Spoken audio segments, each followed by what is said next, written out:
Hello, friends. Welcome to Telling Tales. We play role-playing games on the internet for your joy and pleasure.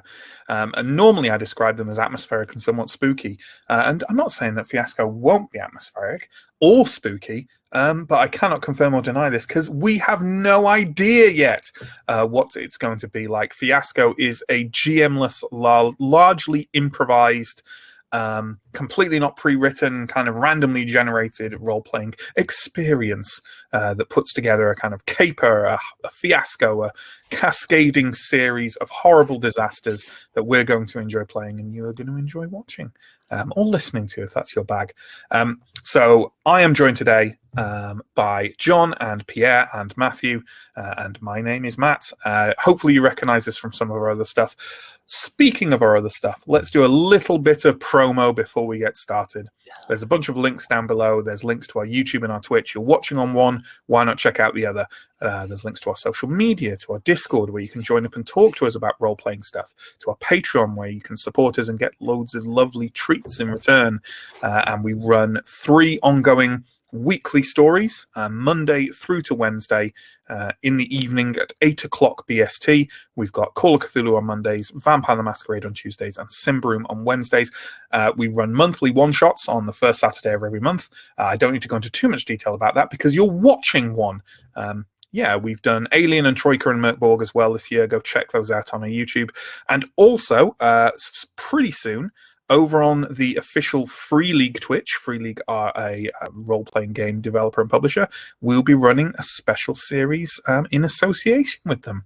That starts next Sunday, not tomorrow, next Sunday. I believe that's Sunday, May the 9th, yes, at 3 o'clock in the afternoon BST, and we'll be playing another game of Simbroom over there. So why not go and subscribe to them and check that out. And subscribe to us as well. Just all the subscriptions, everywhere. Right, that's my job done. Yep. That's basically the whole thing finished. So what you're going to be watching today is an entire session of Fiasco. That means you get to see the setup, you get to see us talking around it, you get to see us playing it through. If it's a crazy new experience for you, don't worry. Fiasco is wonderful and it's not terrifying at all once you're in the loving, warm embrace of it. Fiasco is played with various play sets, which help you generate the situation and the characters involved. And today we will be playing with one called the Manna Hotel. And I knew there was something that I'd forgotten to do in the countdown, and it was this. So I Pierre, entertain them. Okay, time for some magical dancing. No, yeah, we've variously got. Some of us are prepped for our Fiasco with our books. Yeah. Yeah. But we're going to be doing this also with the assistance of some tabletop simulator, which I believe we absolutely will. There we go. So we're sharing the tabletop simulator, and it is worth noting that because if you're like, oh, you shouldn't be playing this with just the free workshop mod without owning it, we do own it. So there you go. And if you do play something on Tabletop Simulator, you should consider buying it. Support people. So, yeah, we're playing the first edition Fiasco book. I believe the new one uses cards instead of dice, but it's pretty much the same game. And I have this playset anthology volume 1 from which we are playing a playset. It's called the Manna Hotel. And let me just give you a quick little rundown of what the Manna Hotel is all about. So, an oasis for weary travelers. The Manna Hotel is 3 miles north of Manna, Kansas, population 1,200. The Manna Hotel is a 20-room motor lodge with its own in-ground swimming pool, now unused. The hotel burned down and was rebuilt in the 50s. Wood paneling and window unit air conditioners were installed in the 70s, and it looks like that's the last maintenance anyone did to the place. Business has been slow ever since they moved the interstate, so 10 of the rooms are now closed all the time. The other 10 rooms are rented and cleaned by a manager who lives on the premises. Right for role-playing opportunity, I'm sure you're thinking, where are the dragons? Where are the spaceships? Oh, don't worry. We got all your action and drama right here. So, the first thing we're going to do, folks, is we're going to set up our situation, our play set. And we do that by means of assigning dice numbers to stuff and looking up on a playset table what that signifies. So the first thing to do, let's hop back to Tabletop Simulator there.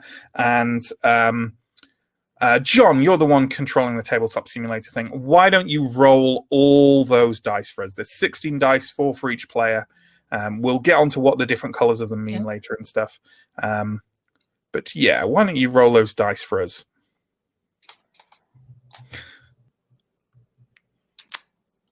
One for luck. That's better. That's better. I like that. I like the hit. I feel like there's one. I like the shaking, but then when you try and actually roll them, they go everywhere. Yeah. So I shake them, put them down, and then actually roll them. I think there's a couple of them there, and I'll just get a bit persnickety about them.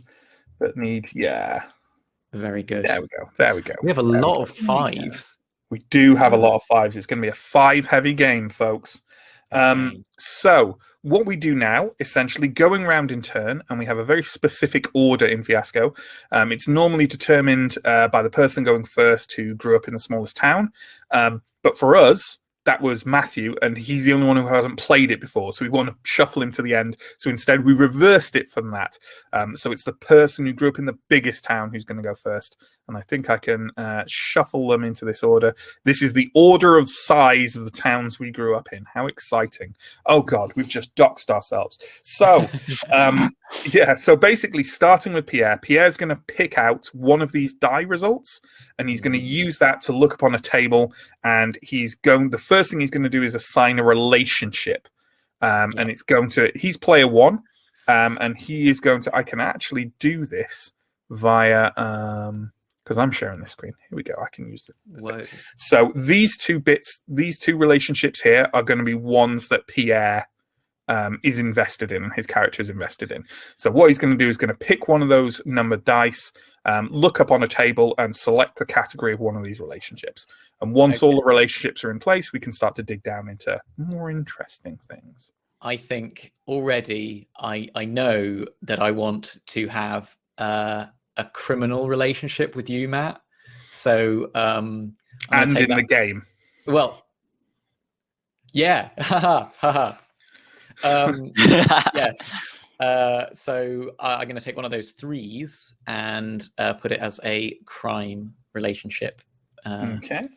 So I am player 2. I'm player 2. So let's change that to crime. Okay.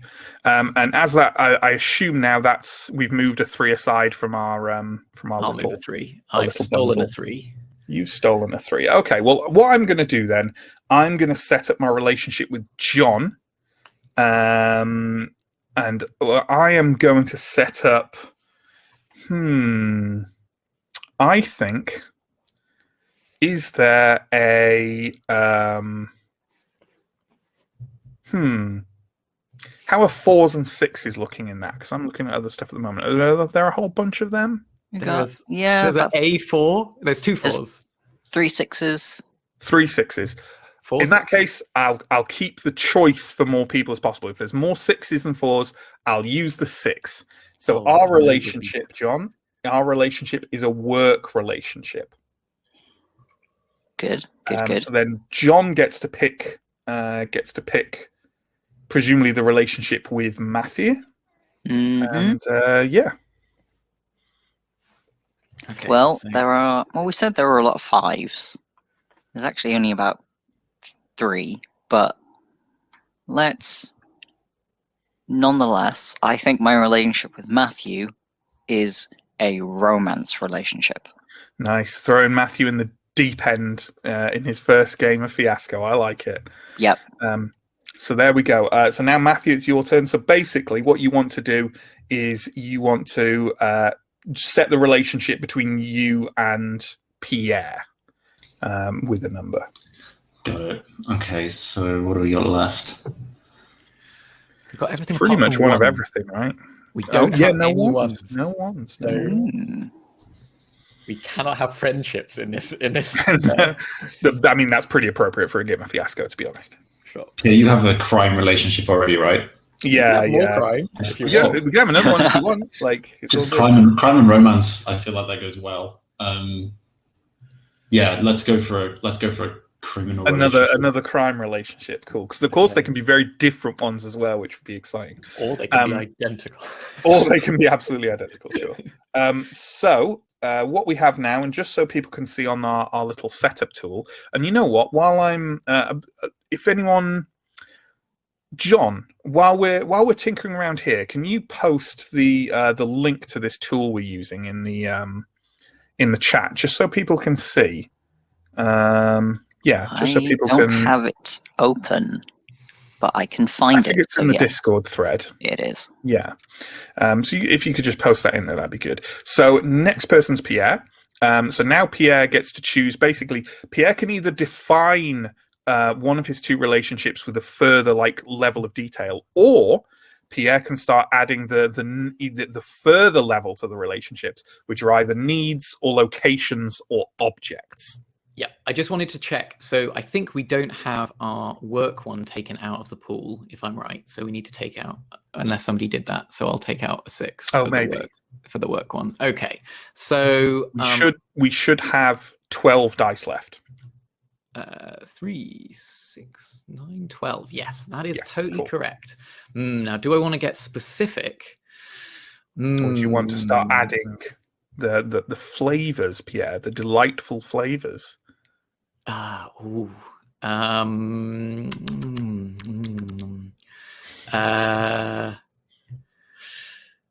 I feel.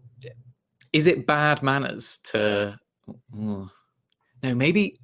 No. Do anything. I quite like. Oh, do we have any 4s? Yeah, I think there's some 4s. Okay, I think I would like to concrete up our relationship, Matt, and make it so it is 4, which is watched June Alexander's murder and did nothing to stop it. Good. Not sure why we did that, or who did that, and sure. I mean, maybe both of us did it, or maybe just one of us was the one who watched. I don't know. We'll find that out later, I'm sure. Okay, that's exciting. Well, then, what I'm going to do is I'm going to pick. I think I'm going to go into a bit further detail for my relationship with John, my work relationship. And I think we haven't got any 1s left, have we? No, we have no 1s. No 1s left, okay.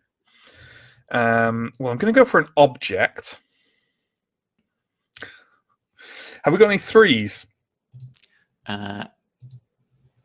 Yes. I said before I saw. No.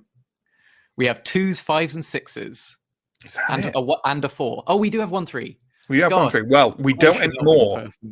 Because if someone can remove that 3. I have removed it. You have removed the 3, and I am going to set an object for my relationship with John. And the category for that object is weapons. Oh, I like that. It's a work weapony relationship, you know? Sure. It's got some dynamics going on. Weapony work relationship. Yeah. So, John, you get to nail something down now. I like how I'm crime both ways. Crime both ways.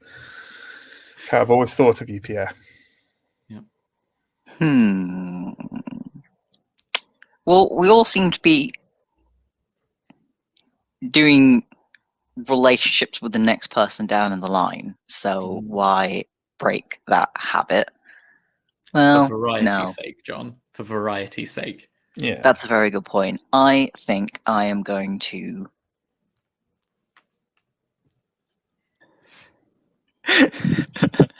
I'm going to pin down my work relationship with Matt. Okay. And what do we have here?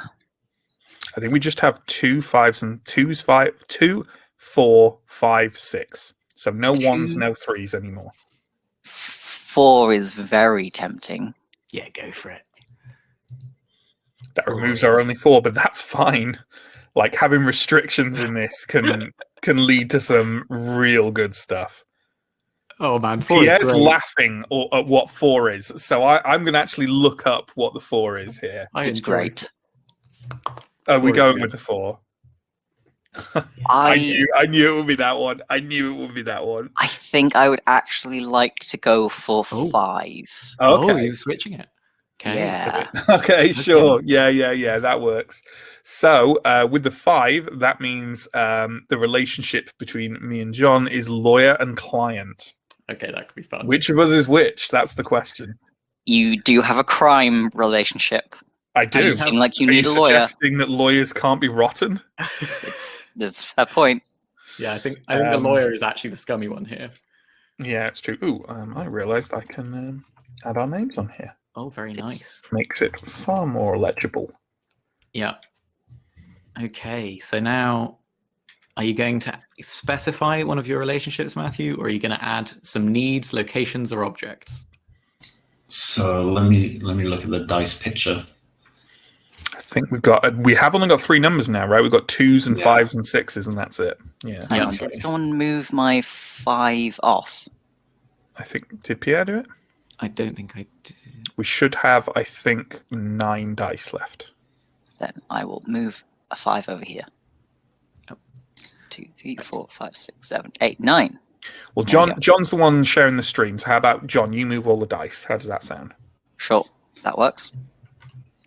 So I think what I'm going to do is firm up my relationship with Pierre Mm-hmm. Yes. with the number 5.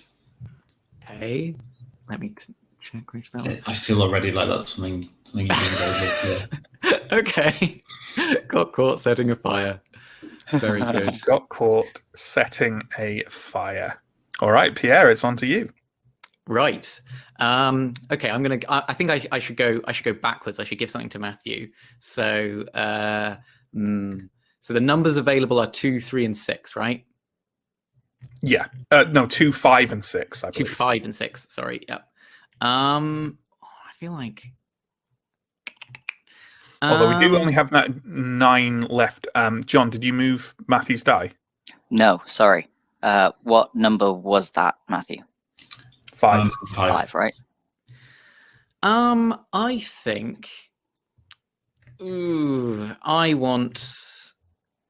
think I want a 5 in the needs between me and Matthew, which is to get rich. I think that's a Nice. classic motivation. It is a classic motivation. Now, okay. So we've got a need and an object. Let's round it out by having a location. I want to set a location for me and Pierre, not least because I think June Alexander has to have been murdered somewhere, right? So yeah. So we've still got 2s and 5s and 6s, right? Yep. Okay. Oh, there's 1 4 in here as well. Is there? Yeah. You sure? Yeah. Oh yeah, because we didn't get rid of the 4 because John. did Oh not yeah, have because we 4 didn't for take the work initiate. relationship. Yeah. So 2, 4, 5, and 6. Okay, that opens it up a bit more. So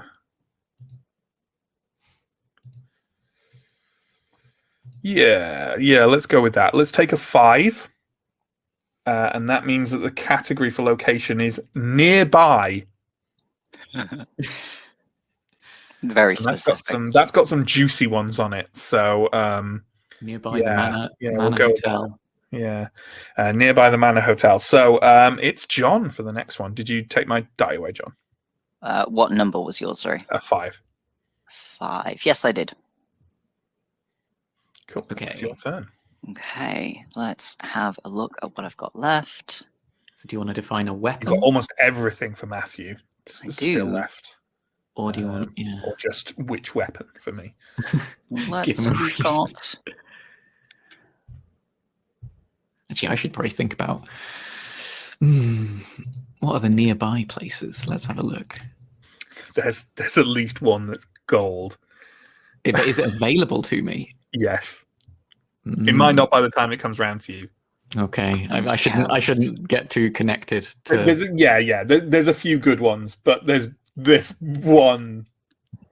You know the one. I've got them up on screen, and you know the one that I'm thinking of. But I think all of them are good. All of them are good. Yes. Like you say, don't get attached. No. 4, 2, and 6. I think we have.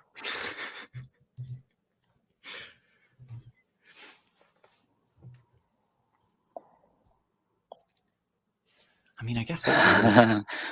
Okay, we have a location, Matthew, and I'm going to go for a number 2. Number 2, please. Number 2. Inside. Inside. Right? Okay. So remember to remove that, John. And Done then Matthew, your pick. Are these our last picks? These are our last picks, right? Yeah. There should be 4 dice left, yeah. Okay. No, there are 5 dice left. How the... yeah, because we've still got 5. 6s, Oh, 2s, and yeah. 4s. Yep, because I started. Hmm.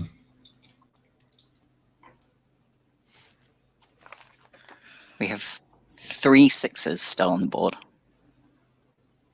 Just so that people are aware. Yeah, 3. So 3 6. Yeah, 3 6s, a 2 and a 4. That's it. This is a tough one. Flip a coin, roll a dice. Yeah, when it gets to this point, it's like you've got these little limited options, and you've got to kind of go, well, which one's the most fun? I know. I think I'm going to flesh out my relationship with John. Okay. So.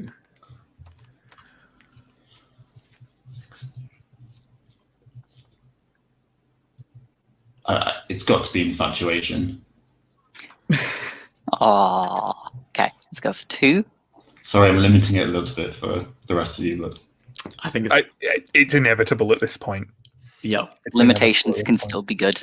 Yeah, It means you have to go for things you wouldn't normally go for. Yeah, it pushes you. It pushes the envelope. So I have 6 or 4 to choose in terms of either location or getting rich. And let me tell you, Pierre, like those are the 2 best of that location list. So I'm already happy. They are. Yeah. Should I define that location, or should I? What's the other one I've got? With Matthew, I guess it's worth pointing out that the first person to take the 4 basically now determines all the rest. Everyone else. Yeah. Does anyone have any like harsh preferences? Because the 4 is a very juicy location. I think the 6 is decent as well, though. But yeah. Yeah. What is the 6 relationship? The 6 relationship is. Sorry, it's not relationship, is it? Right, the need. 6 need is. Yeah. The 2 needs you have available. Either to buy my safety or to get rich right now. Okay, so I'm going to go for the 4 for the location. Good. So, where did June Alexander die? June Alexander died in a clearing in the woods with a fire pit and a makeshift altar. I mean, classic. I'm pretty happy about this. John, were you going to say something? Is it that the 2 things in what you picked are necessarily related, or that these could be 2 completely different random things that you just happen to have in common? They can be unrelated. We can make it so that it did not happen. Like, I think they can just be that the location is unrelated, but it does feel like it does lead into each other, doesn't it? They can be, but like, yeah, if they feed in, then quite it feels quite. Yeah, maybe like it works well. So that determines the remaining 3, because all we've got left are 3 6s. So our relationship, John, lawyer and client, whatever way around we want to set that. The weapon that's to do with our relationship is a shovel. The romance between John and Matthew, the location that's important is in the tank of a toilet. That's the key location, right? And the relationship between Pierre and Matthew, the crime got caught setting a fire. Need to get rich enough to buy your safety. So, what was it you set on fire? I guess, how is that to do with that? I guess one of the questions is, in terms of our crimes, like there are two crimes pointing into me, but I feel like I could go either way. Like either I could be total criminal scum, or I could be the person who watched a murder and was like, oh God, no, and also saw somebody, caught somebody starting a fire. Like, oh, why are people continually doing this? Could both these crimes be related as well? Or you could have been caught setting the fire. Yes. But it was actually for perfectly reasonable reasons. You know the way this I like this. I like this notion. So shall we have me be like some kind of relentless criminal? Yeah, I'm keen on that at least, and it also works quite well with the lawyer and client relationship. Yeah, it does, doesn't it? So unless John wants to be the client, I suppose. I'm fine being the lawyer. How crooked a lawyer is the one who just like guns people down. Yeah. And you know what? Now we're doing this. Let's put the actual names of the characters on here instead. So I just randomly rolled, and I am Morgan Hammond. And I let's say that I am a well-known individual around the town of Manna, like a guy you go to get stuff done if you don't want that stuff to be ever known about or anyone associated with it to ever be found again. Also, I might be involved in something spooky. Very good. How about that? Yeah. Very nice.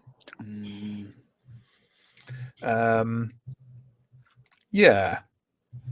And I like it. This is all around the Manor Hotel, right? So I would propose, but feel free to shout me down, that I am at the Manor Hotel under some kind of witness protection.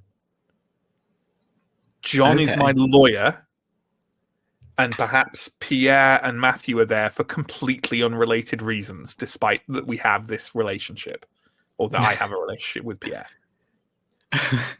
So I've watched you kill June Alexander. Hey, I might not have done it. Okay. I was definitely present. Okay. Sure. But Maybe how John can you tell kills... under the robes Yeah, God. whether it was me or not? I mean, that is our main defense going in there. Yeah. Yeah. Okay. I need to generate a name. Names are hard. Yeah. Let's get some names in place. And then can I be Totty Clemens? Totty Clemens. I think that's an absolutely excellent name. Yep. Oh girl. That's my name. Nice.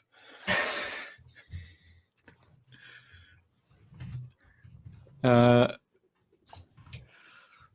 good. There we go. And I'm I don't know, maybe I'm like the receptionist at this the Manor Hotel, who just keeps getting into like the wrong, who's in the wrong place at the wrong time. Oh wow. Yeah. Or the right place at the wrong time. Elijah Budiansky.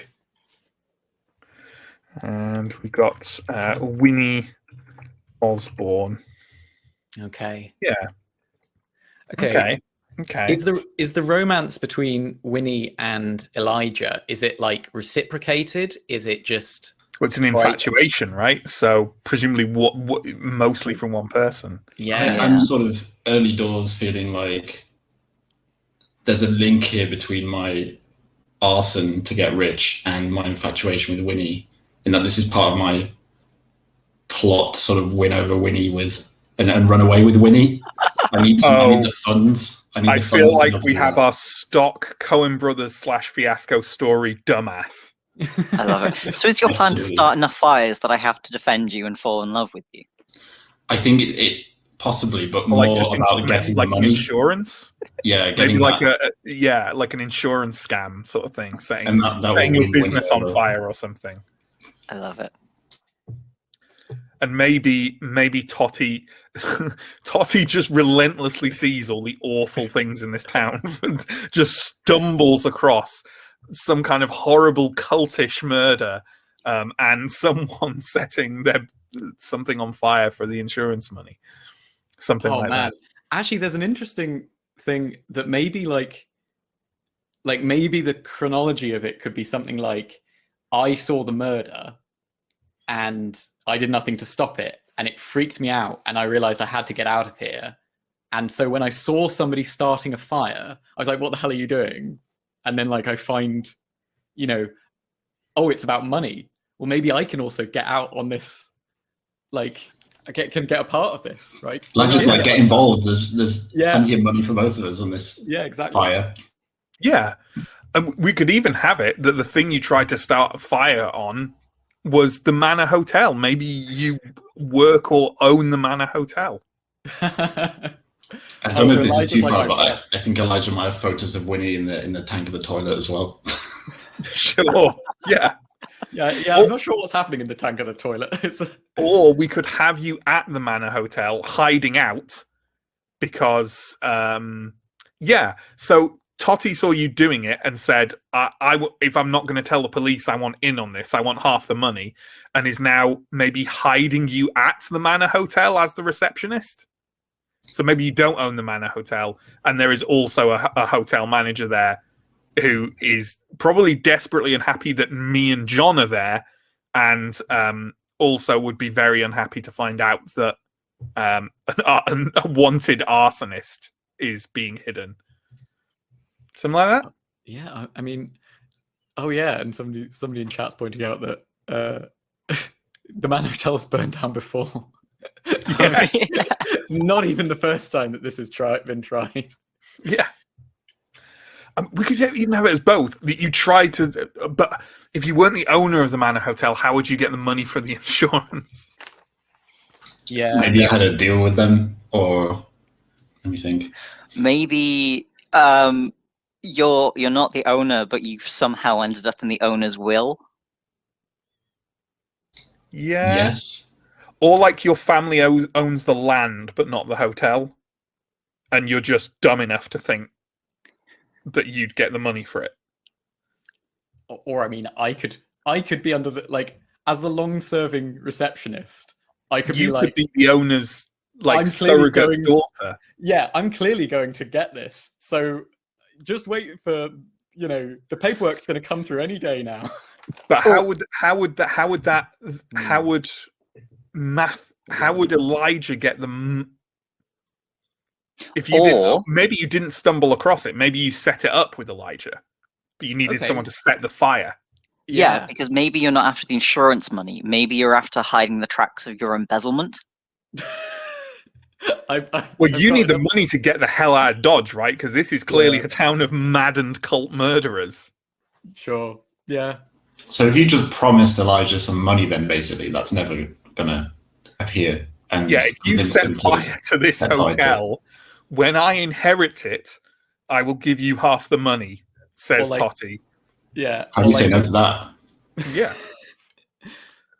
Sounds like something I've done several times. I mean, it sounds very legally. I advise you not to say that. Yeah. So I guess I'm under I'm under investigation for some sort of embezzlement or some sort of fraud, and that's why I'm trying to burn down all of the evidence. Right? Is that a thing?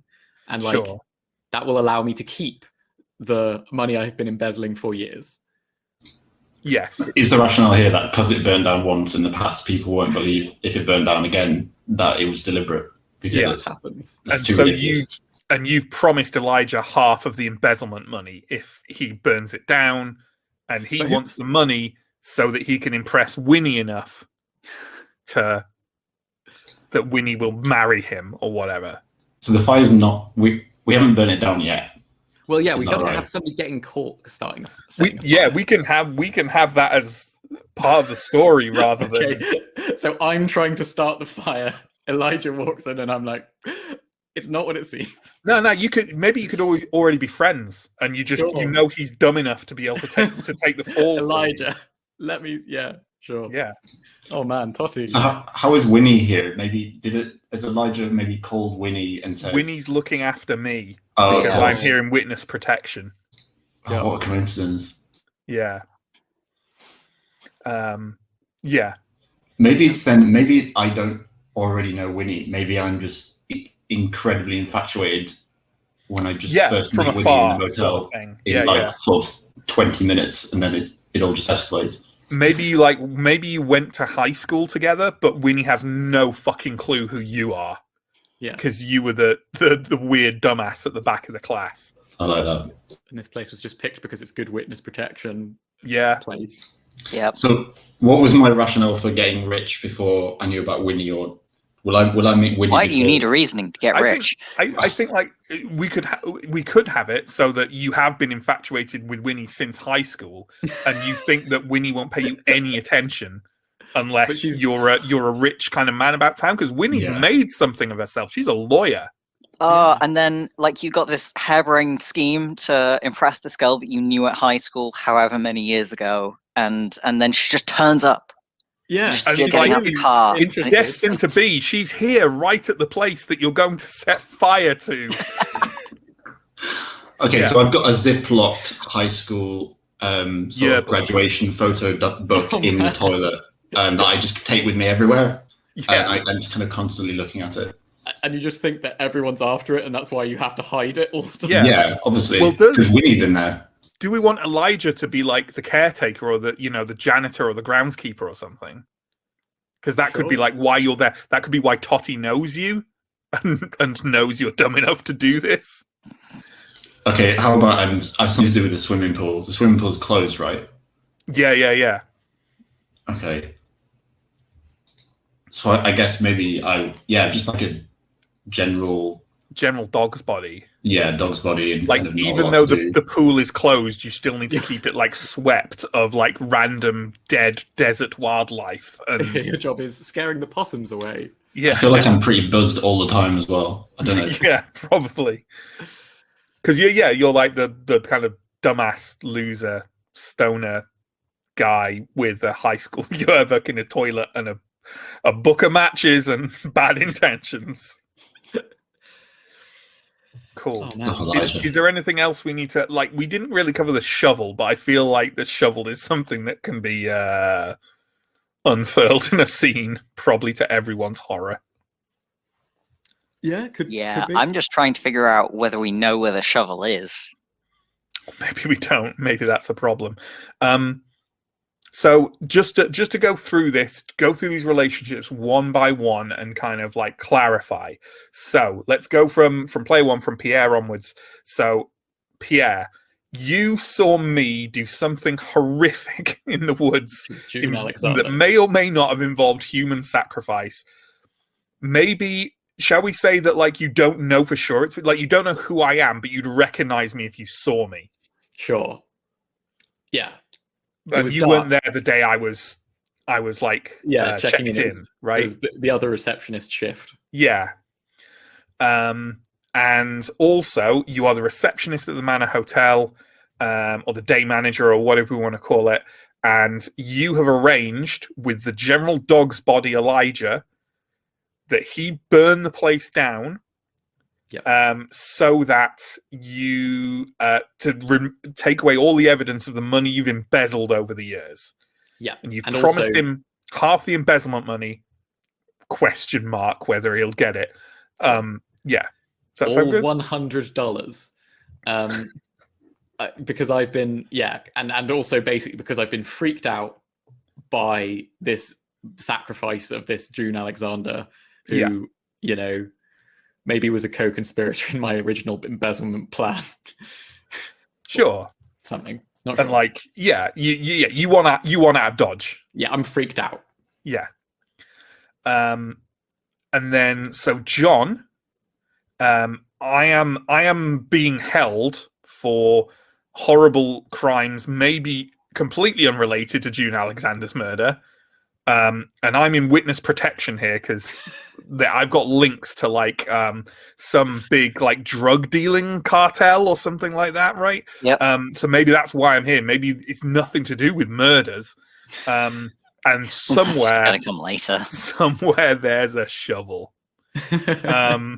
And then the final piece of the puzzle is Elijah, the hotel dog's body, has a long-standing high school crush on Winnie Osborne, who's gone out into the world and made something of herself.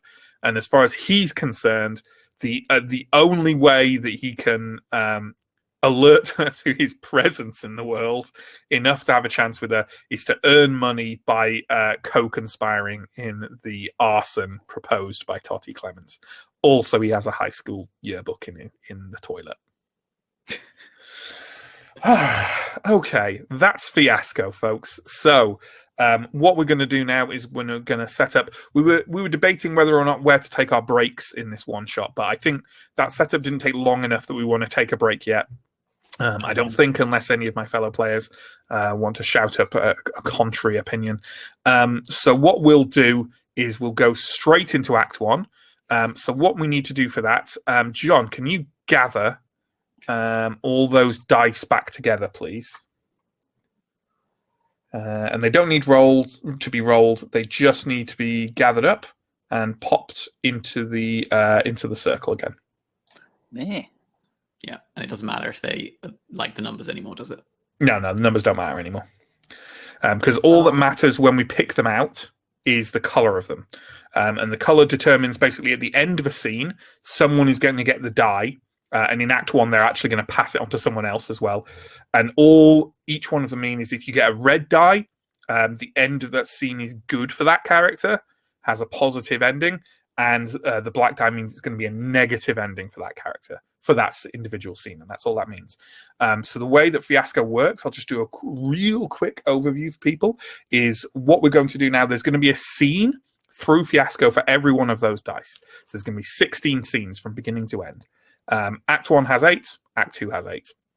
And basically, when it's someone's turn, they get to choose one of two things. They either set up the scene, i.e. say, it's here, and these people are here, and this is roughly what's going on, or they get to let the other people do it, and they determine whether the ending is going to be good or bad for that character.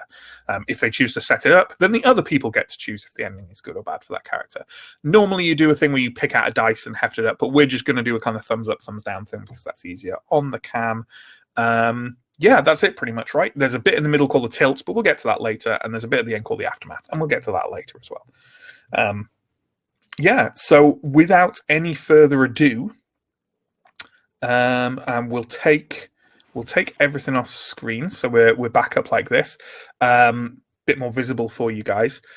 Yeah, let's have the very first scene, and Pierre is our first player. We're going to go around clockwise here. Pierre, me, John, Matthew. So Pierre, do you want to set up the first scene, or do you want to resolve it? Oh, I've just realised I should put my name up. My new name. We should change our names to.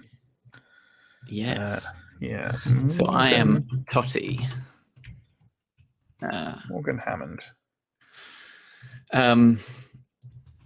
Or Totty Clemens, I suppose. But yeah, so I feel like I would like to establish, I think, my scene, which means out of fussiness, can we use? Oh yeah, of course. My standards there.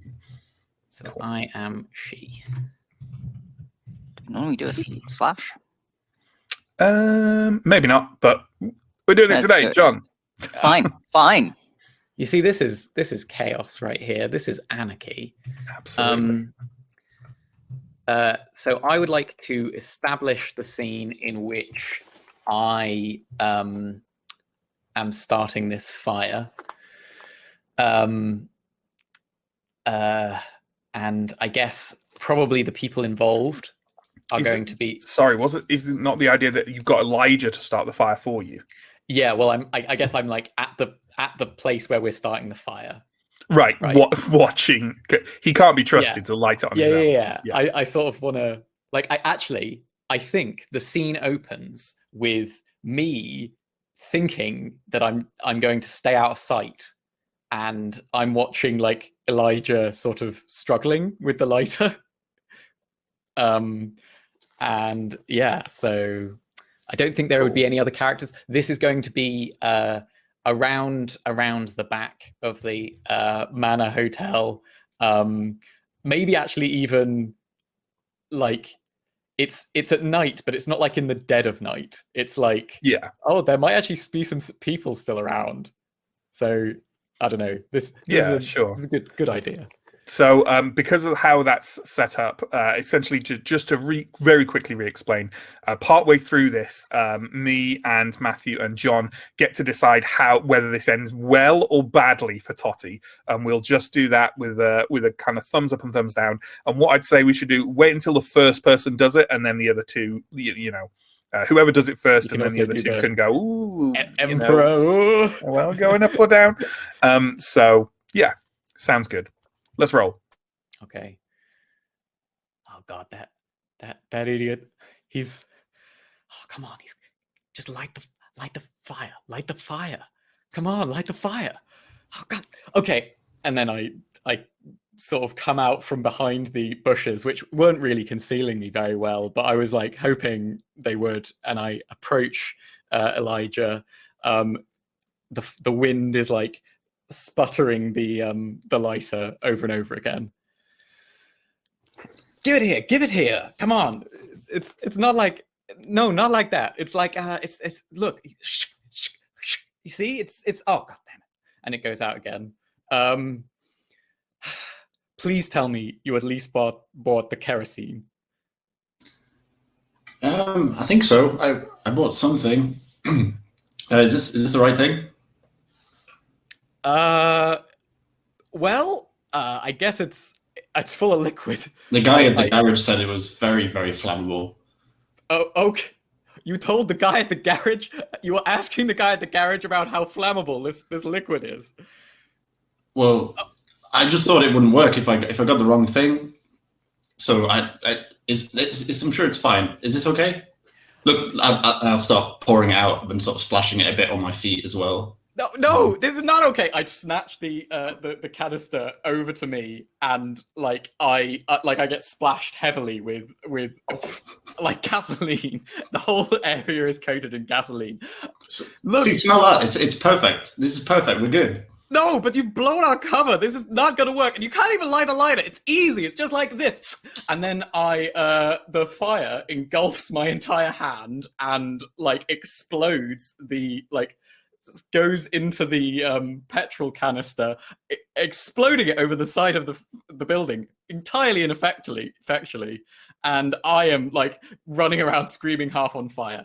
Okay. Oh God! And then I'm like, put me out! And then I sort of try rolling for a bit, but it doesn't work. I jump up. I'm like, the pool! And I run out. I run out front, partially on fire. Help me, Elijah! I'm just watching the fire. I've got a beer. I'm cheering. Yes, nailed it! Look at this. I jump into the dry pool where there's some scummy water in the bottom, and landing next to, I think, probably some dead animal. I roll around and put out the fire on my arms. I'm going to walk up to the jump in edge at of the any swimming time, pool. right? I was going to say, can I add a nuance to this bad ending? Yeah, sure. Because I figure you'll have done this by a room that you think is empty. Yeah. Because you don't know I'm here. So I'm just going to add a little flavour of Morgan stood by a window, just the slightest gap in the drapes, holding it to one side, having seen everything, and just goes, huh. So Elijah's now the stood drapes there close again. at the edge of the swimming pool, just pouring the last of the beer over you as if to put it out, like he's helping. Thanks, Elijah. Famously fire dousing alcohol. You okay down there? I think we're good. That was great. And I'll kind of look back to see if it's. Oh wait, it's not. No, it didn't take. Let's go again. Come on. From an open window on the second floor, you hear Old Man Drake, a long-term resident of the hotel, shout, "Will you kids keep it down?" Shut up, Drake. Oh, my arm. And Elisha. Okay, and I think on that I'll fade to black. Dramatic fade to black. Sure, that sounds good. So one thing I've done, by the way, obviously folks at home can't see this, but for our purposes, I've popped in our private chat, I'm going to pop, like, if we keep the cast list going so we don't forget when people turn up, then I've popped a thing in there. Yep. Cool. Okay. So, and to show how what happens from that point, Pierre, what you'll want to do then is, because you had a bad result there, what you want to do is take a black die, and because it's Act 1, you give it to another player. I feel so like generally speaking, here's kind of how it works. Having all one color of dice at the end is generally preferable. Like having a majority of one color of dice is generally preferable. But if you end up bad, with bad stuff happening, black dice kind of signify physical bad stuff happening to you, and red dice kind of signify emotional or mental trauma. So, well, I'm going to give whatever, however you want to hand it out. Black dice to Matthew. Matthew, because he poured beer on my flaming that body. Seems fair. That seems thus fair. Preventing third-degree burns. Maybe. Absolutely. So I would like the scene. The second scene to pick up literally exactly where Morgan's last scene ended, while the cat makes lots of noise in the background. I'm going to have Morgan dropping the drapes after having viewed that and turning to talk to Winnie, who is sat at a very bare kind of cigarette-marked table in Morgan's witness protection motel room. And yeah, they're discussing strategies, let's say. So Morgan is going to turn around to Winnie and say, I don't see what the DA is really offering me if I'm going to get any kind of prison sentence. Well, I'll put it like this, Morgan. Why have I gone southern? It's like Kansas the City, difference South. between. It's true. It's like the difference between going to prison and spending the rest of your life in a retirement home, or going to prison and rotting there.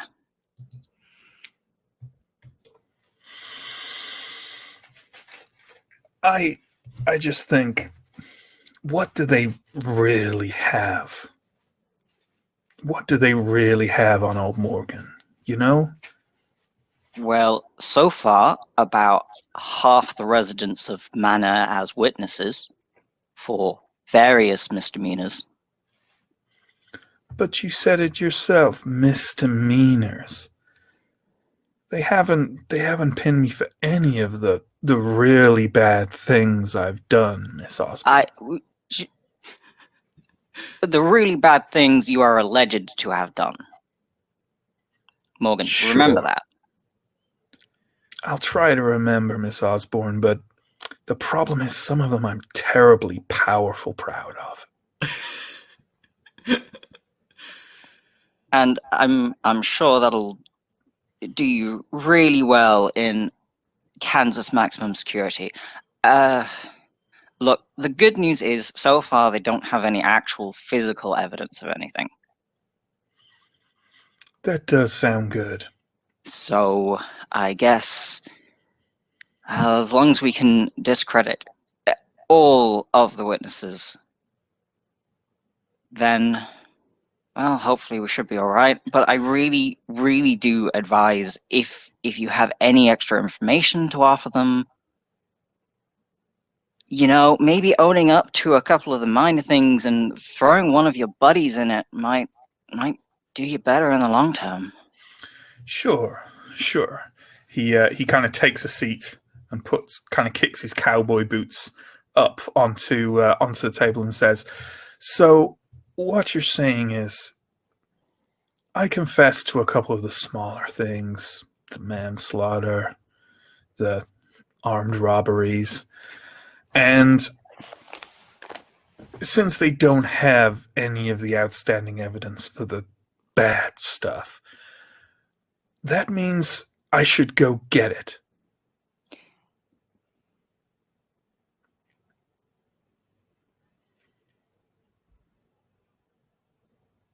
I don't think law school prepared me for this. That's fine, Miss Osborne. Don't you worry about it. Forget I said it. Only, next time you come, could you bring a shovel?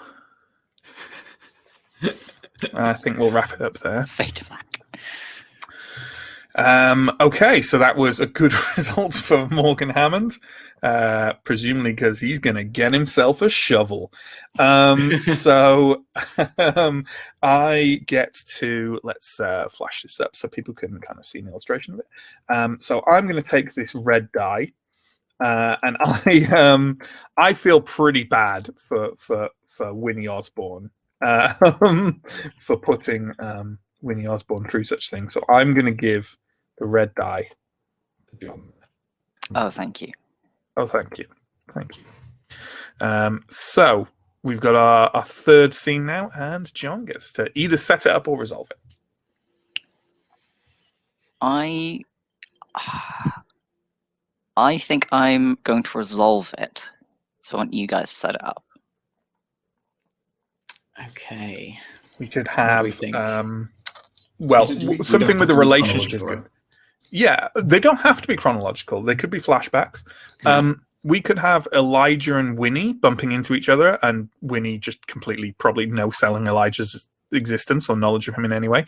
We could have a flashback to high school, or we could jump straight to Morgan and Winnie out in the nearby woods with a shovel. Oh man, the thing I sort of want to see Does is that matter. high school flashback, but like maybe not. It'd be good to establish how Elijah knows Winnie's here. Yeah. So when did I guess we could do a Probably sort before of the fire. like maybe earlier that evening before you had started the fire, like what had put you in a good mood to start drinking? Could Elijah have been housekeeping while Morgan and Winnie were having a conversation earlier and just barged in despite them telling him to piss off basically, and he's just come in with toiletries and stuff and then just and it's a being good way blown to away. get three of us in a scene as well. Sure. Yeah, that seems good. Okay, so the scene is Elijah bumping into Winnie for the first time since high school. Or we could have he sees Winnie at the motel and follows her to the room. Right, and this is him showing up to work early, remarkably. Wow. Yeah, and so it's Winnie arriving at Morgan's room for the conversation we've seen happen. Sure. Could do. Yeah. So is it you three? I can't suggest things if I just went for resolve, didn't I? Correct. Okay. It's just Could it be Elijah's just finished his daily look at the photo album and then kind of comes out and it's just mind blowing to see Winnie actually walking across the courtyard? yeah, sure. Yeah, absolutely. Let's go for that. Let's do it. Okay.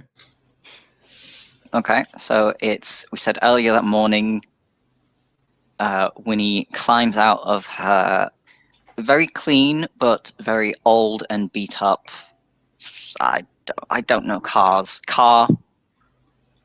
What kind? Is it flashy? Is it functional? It was flashy about 20 years and many thousands of miles ago. It's like a bad old Cadillac or something. Yeah. It's what you go for when you want to be flashy, but you're also just out of law school with huge student debts, and you're a lawyer in a small town in absolutely nowhere.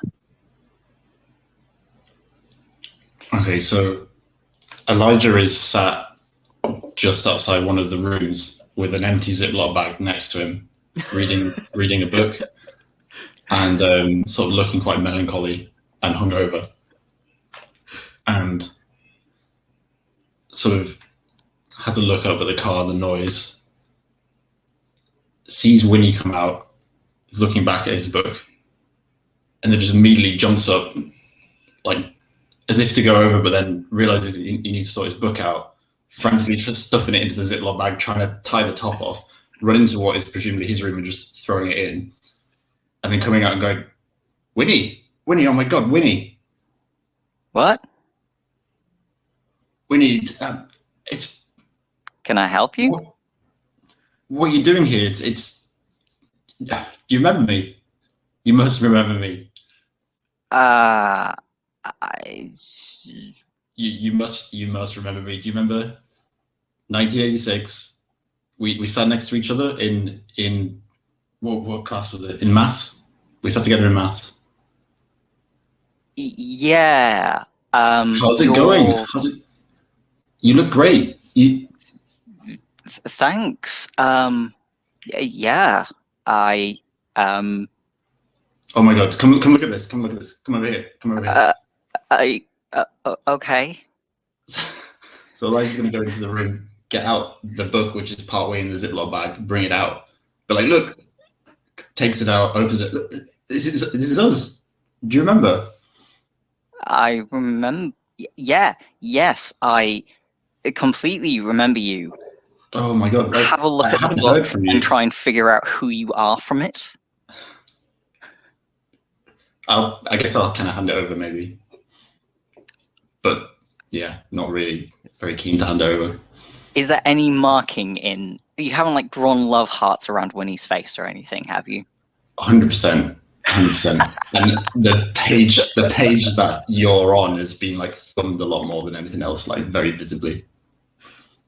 Oh, okay. I need to get to work. To work? What do you do? How are you doing? I'm doing great. It's weird we've not bumped into each other. Great. I need to go. Okay. Are you staying? Which room are you in? Let me show you. I'm just visiting. No, that's good. I won't be here for long at all. Cool. But we should right? catch up sometime. Hand the book back out. Oh right, it's number 16. It's number 16, right? Okay, let's go. I'm gonna have Morgan, like the room that Morgan's staying at is like on the upper floor, right? And it's got one of those kind of like American motel like balconies overlooking the dry pool. Morgan, a man who gives no shits, and is in witness protection, is leaning on the balcony and looking out over the dry pool, occasionally stopping to spit, chewing tobacco, probably aiming it at the dead animals that Elijah hasn't picked up on yet. And as soon as he sees kind of Winnie and Elijah come out from whatever room Elijah has lured Winnie towards, he's gonna go, "There's that goddamn bloodsucker. Get up here, woman." So Elijah looks devastated now to see that there's this man who's in room 16 with Winnie.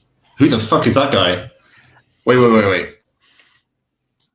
Look. You're a really nice guy, but I need to go, and you need to pretend you didn't see him, okay? Because he's not supposed to be outside. I wasn't supposed to say that. Oh, I I need to go. Okay. Get on up here. We've got big plans to make. You're not supposed to be outside. Jesus Christ. Well, let's catch up later, Winnie, but if you need anything, let me know. I'm just over there. Yeah, I'll call you. At this point, Hurry up the stairs. I emerge and I'm like, Elijah, I need you for something. So I'm kind of giving Morgan a complete death stare from the courtyard, up to Sure. the balcony. Elijah. I realize that this is like inserting thoughts into another person's into another player thing. I've basically been trying to. When Winnie said you're not meant to be outside, and I said we've got big plans to make, maybe Elijah thinks I'm not meant to see Winnie before the big day. Yeah, 100%. Yeah, I love that. Okay. So wait, was that a good ending or a bad ending for Winnie? Yeah, you need to pick your good ending or bad ending, John. I think she feels like everything's going quite unraveled, so I think this is a bad sure. ending. Sure. Yeah. I think that's a bad ending. Cool. The stalker works at the motel that she has to stay at. Yeah. Yep.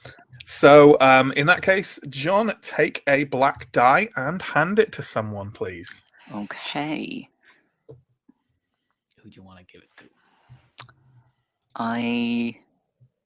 I'm gonna give this black die to Morgan, because I think he was the root of. Well, he wasn't the root of all of my problems in that, because I've got a creepy stalker. But Sure. I was being quite nice before Morgan turned up. yeah, sure. True. Nice in a very, very specific way. Yeah. Yeah. Nice in a bit of a milady way. So, Matthew, it's your scene. Do you want to set up or you want to resolve? Let me think. While Morgan takes a swig of his sipping cola. I'm kind Is of. that Sorry, go on. I was going to say I'm kind of intrigued at how this plot started.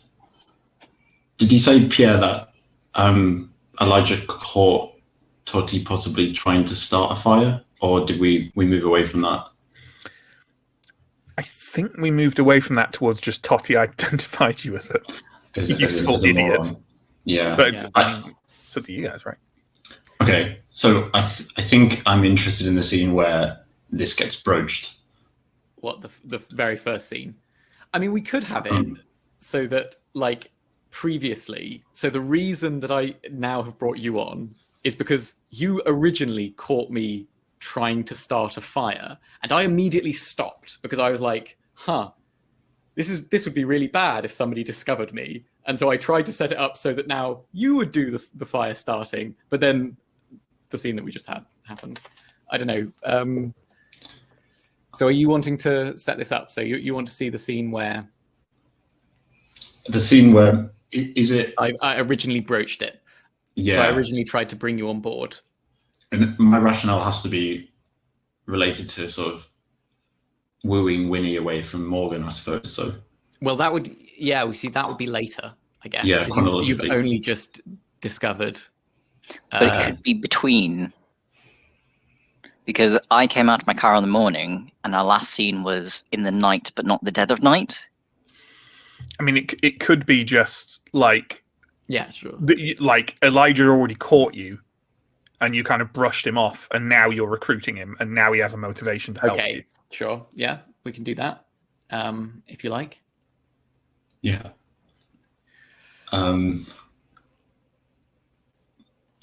I'm just trying to figure out how this might go down. Well, you don't get to decide how good it goes. What's your objective in this thing? What are you trying to get? What would be good for you? I don't know. I think a good outcome for Elijah is commitment to delivery of funds upon delivery of fire. I think that's what he's after. Out of a cash. Yeah. Okay. Do we want the hotel manager somehow involved in this scene, whether he's just mentioned or not? Because I just rolled an awesome random name for him. Let's get him in there. What's he called? Quentin Trescott. Quentin Trescott. So is Quentin perhaps completely under your thumb, Toddy, in terms of just like doing the admin of the embezzlement work? So Quentin, I think Quentin is unaware that I am doing the embezzling. would be my estimation. Quentin is totally unaware. I think that Quentin owns this motel, and Quentin is going to and he's totally infatuated with me, and so he's going to give me the motel, in a while. However, all of these things are false. So yeah. I don't know. Does that work? I should have thought this through before suggesting it. But yeah, how about what? How about basically Elijah is kind of moping about and then speaking to Totty about how he can turn his life around. Okay. And he's like, just immediately it's all hit him that he needs to do something and he needs to do something fast. Yeah. The clock is ticking on Winnie. So then you sort of see an opportunity to... Sure. I love the fact that maybe even when Totty called him in at the end of that scene, maybe Totty was just like, look, I have to explain to you why you saw me with some matches. And Elijah's just, he didn't even realize what you were doing. He was just like, oh, there's Totty with some flammable liquid and some matches. Well, I didn't have the flammable liquid. I didn't think of that at the time. Yeah. Anyway, okay, yeah, sure. Okay, so I'll burst in. Totty, I need to talk to you. I need to talk to you about something that just happened. I do think we need to talk about that. What you saw, what you didn't see. Yeah, I can't do anything right. I couldn't even help you with that. Whatever you were doing, it's a bit of fun, and you asked me to get the. I'm just a mess. Oh, it's okay, Elijah. We've known each other for years since you first came. Look at you. Look at your arm. That's my fault. That's my fault. And I need to do something. I need to make a change. Oh, hang on. I thought this was before that. Oh, sorry. Yeah, my mistake. But if it is. Oh wait, no. Okay. All right. Yeah, I know. My arm. Yeah, it's a bad rash, but there's only so many bad things that can happen to an arm. How do you do it? How do you make everything work? Oh, you've just gotta stay positive. You just gotta think positive thoughts, and good things will happen to you. Like, for example, I think I can. I think that this terrible place, we can both get out of here. Maybe not together, maybe separately, maybe in separate cars, but we can I both. don't even have a car. Well, metaphorical cars, Elijah. I've never really known you very well, particularly. But do you mind if I call you Eli? Yeah, of course. Oh, great. Okay, we're pals. And pals don't rat on each other. That's one of the things about pals. So you saw nothing, right? Yeah. What? So what are we talking about again? Sorry. We are talking about you, Eli. Yeah, we are talking about all of the difficulties of this world. So maybe I actually have an idea for you. Maybe there's some way in which we can both get what we want. You want to help your friends like me, and I want to get out of here. So I want to do something, and it needs to be soon, and it needs to. Oh, I need some money, to be honest, but I don't know. Is it too late to be? Is it too late to start playing pro sport? Or I don't know. I was a good swimmer before they drained the pool. I just don't know what to do. I'll be honest, with that limp, it's going to take a while before you do any more pro sport. But you mentioned archery. I mean, how does $100 sound to you? 150 US. Yeah, over how long? I get now? Over the course, I just need a favor doing.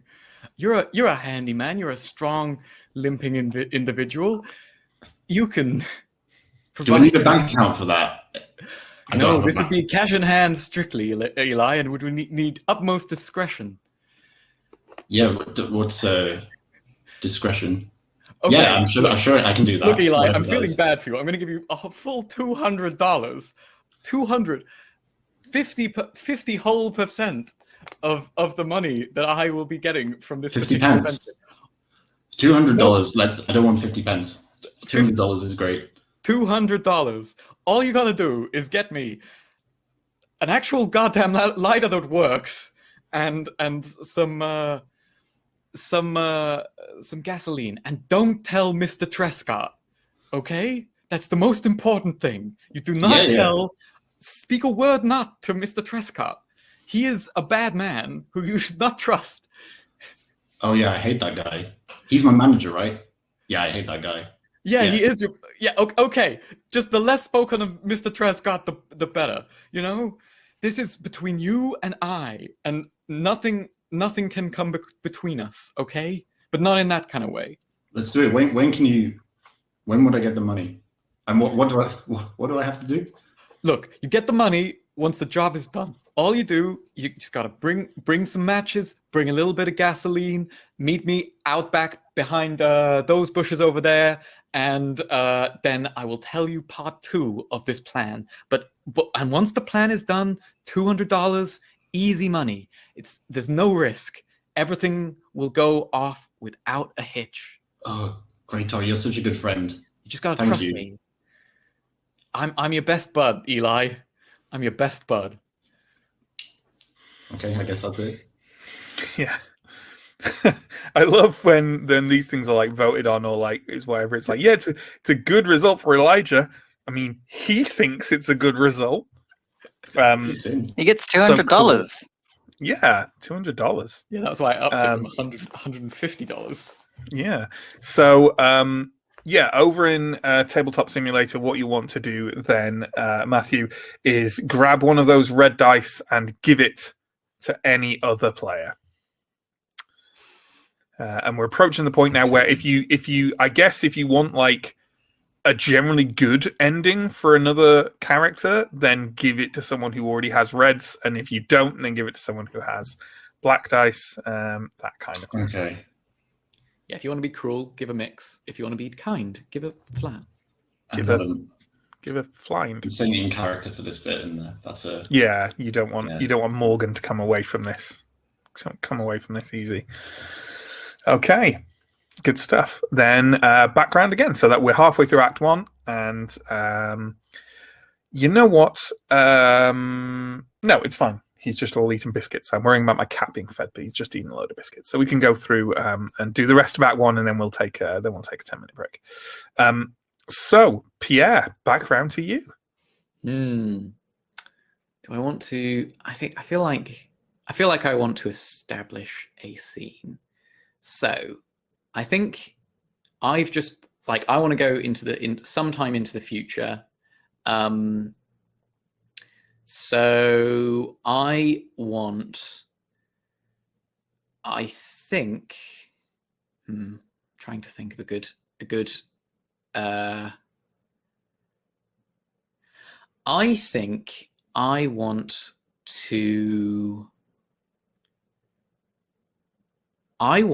to be going back to the fire pit, the clearing in the woods, with the makeshift altar, where I previously witnessed the terrible, brutal, killing of June Alexander, and I think I guess I want to see if the body's still there, or what's happened. Oh, there's a cat. There is a cat. There is a cat in this world. And I don't mean to contradict, but in my head, the town definitely knows about the murder. Oh, I see. They know that June Alexander. It just hasn't been pinned on Morgan. Do they know where it happened? I guess. Yeah, Okay, that. sure. It's a crime location that hasn't been cleared away yet, sort of thing. Okay. Well, in that case, I think I want. Maybe I should do a scene in which I first, because I currently don't know that Morgan is staying in the hotel. So I think the scene that I want is the burn. I don't want to go to the hospital to deal with the burns all up my arm. So I am going through every room asking people if they have any ice. And I am going to be knocking on Morgan's door. I don't know if Winnie's going to be around at that time. Maybe it's just Morgan. Well, he's just sent Winnie away to come back another day with a shovel, right? So it's just Morgan, I think, and I'm knocking on Morgan's door to get some ice for my arm. And I currently do not know that Morgan is in this hotel at all. Sure. Yep. Okay. How do we knock on the door? Duk, duk, duk. Hello? Is anyone... Sorry, it's to bother you. It's just it's not room service. Spit it out. What you want? Could you just get? Do you happen to have any ice in your ice box in your your portable refrigeration unit? Door opens. Morgan leans out straight away. He's kind of a tall, imposing guy. He's got kind of a buzz cut and like a handlebar mustache, and he just kind of leans on the door, and he's got a whiskey with ice in it, and he kind of rolled it around and says, "What you want ice for, honey?" Oh, nothing. And I hide my arm behind my back. Just a bit of. Just another customer needs some ice for their and they were asking me to go and do I know you from somewhere? You know what? Forget the ice. It's actually totally fine. I think we'll do well without the ice. I don't think we know each other at all.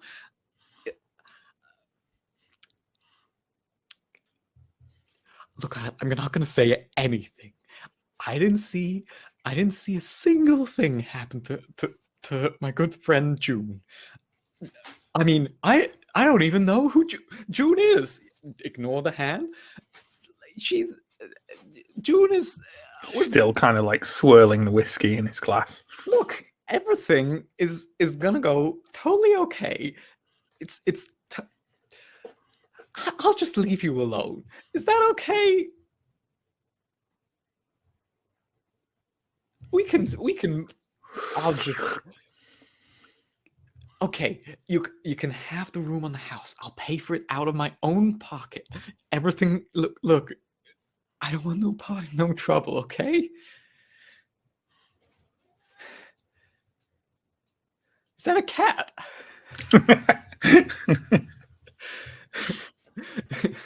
I like to think that Morgan has a cat. Yeah, Morgan's just got several cats in there. He does not have several cats in there. And of course, our pet policy is waived for distinguished guests such as yourself. Oh, no, it's not your cat. Oh, it was downstairs. Never mind. I'll get on to them right away, sir. I don't even have to know your name. Have some more whiskey sent up. Absolutely. Right away. And I sort of hurry away. Closes the door. Yeah. I immediately run down the stairs to Quentin's office, and I think he's out. And I open the door and I look at the list of people, and obviously you're under a false name, but I look at the room and I'm like, okay, so this is the person who you are. What is your false name? I genuinely just generated, and this is especially amusing for anyone who's followed us on our other channel for a while. I randomly generated the name Mackenzie Bastard. Okay. Mackenzie Bastard. I think Morgan chose this. Mackenzie Bastard. So that's the guy who killed June Alexander. And that's the end of the scene. Sure. Okay, so you get you get to pick a black die and give it to the person of your choice. I think I'd give you a black die. So Sure. here you go. Here's your black die. Boom. Thank you. Thank So you. Mackenzie bastard. Okay, so By the way, is June Alexander a guy or a girl? let's say it's a guy. Okay. It's a bit more off kilter as a guy, right? Let's say it's a guy. So I'm not picking a scene. I'm choosing to resolve a scene. So it's up to you guys what scene you want with Morgan. Okay. What do we think, guys? How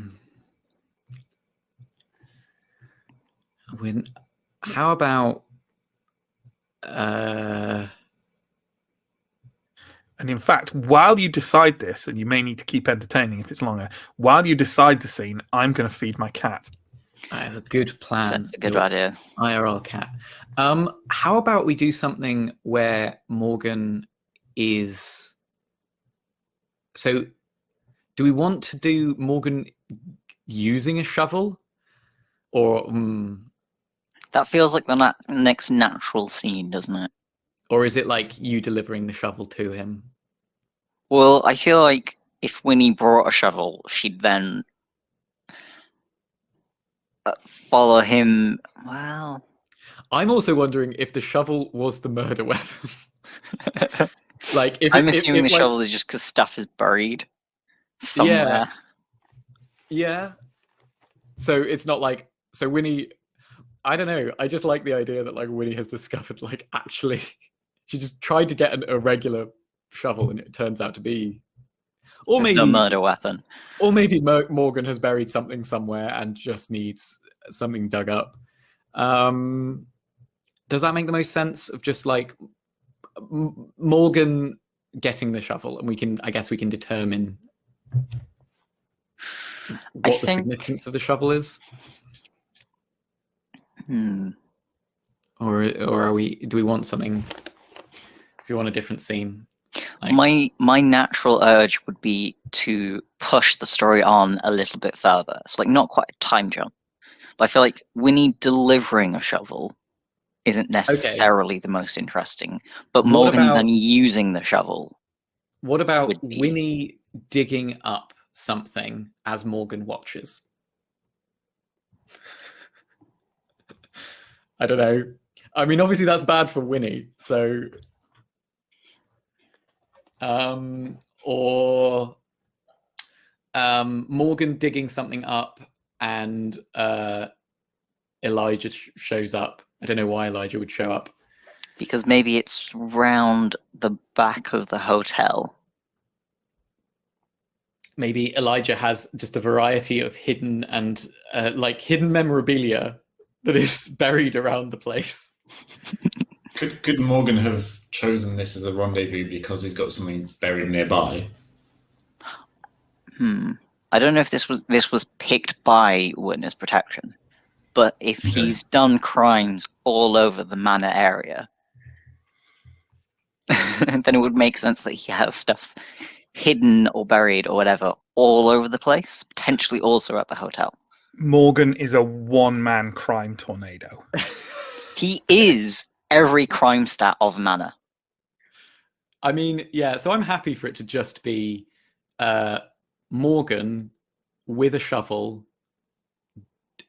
like going somewhere to dig something up, or like arriving at somewhere to dig something up. Maybe in the woods. Where do we want it to be? Do we want it to be like,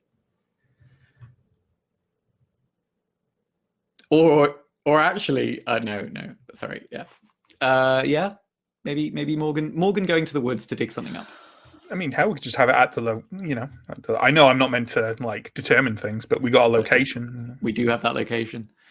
We could either do it at the hotel, or I feel like at the woods. In the grounds of the local high school that Winnie and Elijah went to. And that might be somewhere where Morgan has buried something. Yeah. Maybe the woods back onto the thing, the high school. Like, that's the kind of thing.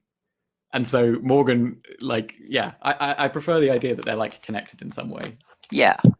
I'm struggling to come up with why Morgan would have a link to the high school, but like, yeah. Well, he Morgan wouldn't have the doesn't link to the high school. It would just be a convenient place to bury something. Sure.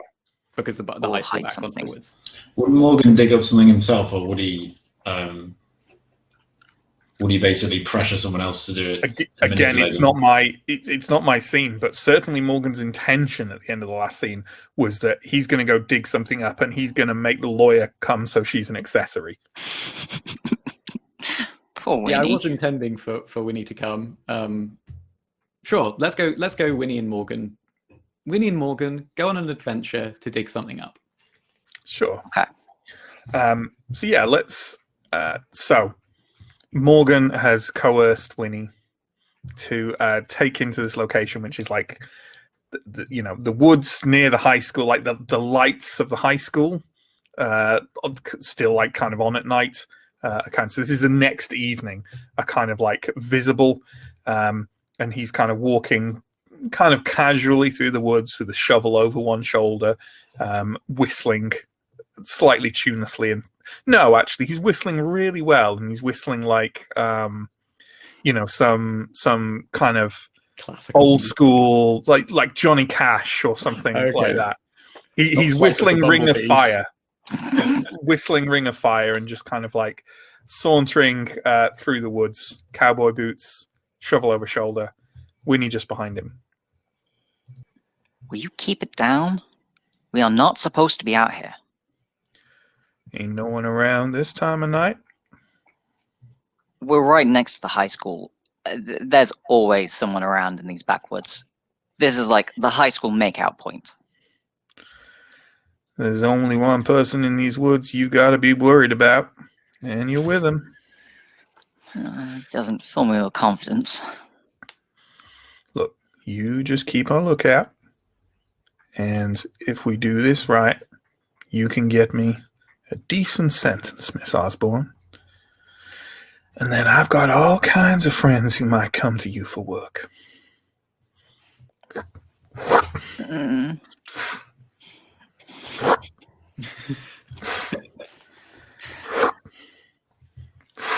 I turn my back on Morgan and keep a lookout, nervously glancing around the darkened woods.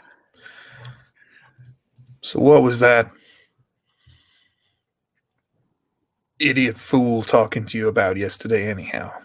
Oh, I don't even know.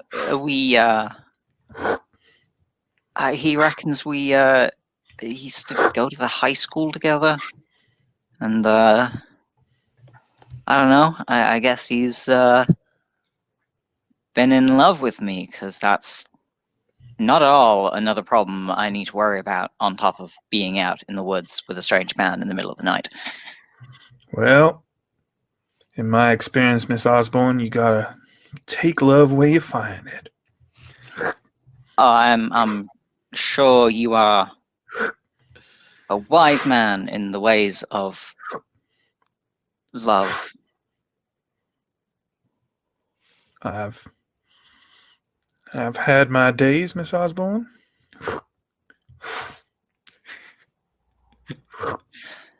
Look, how deep is this thing buried anyway? Well, that's the funny thing. You don't want something to be found, you gotta bury it deep. Right, okay.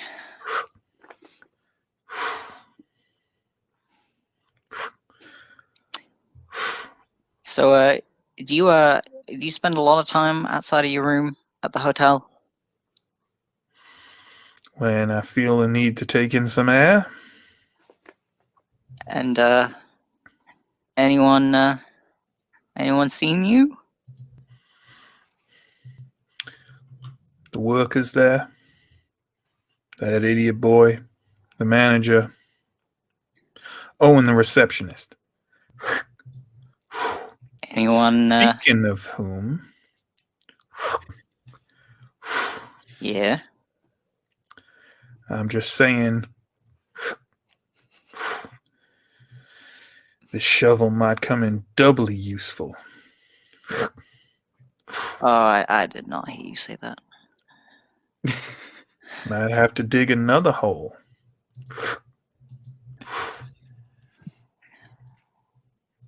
She recognize you?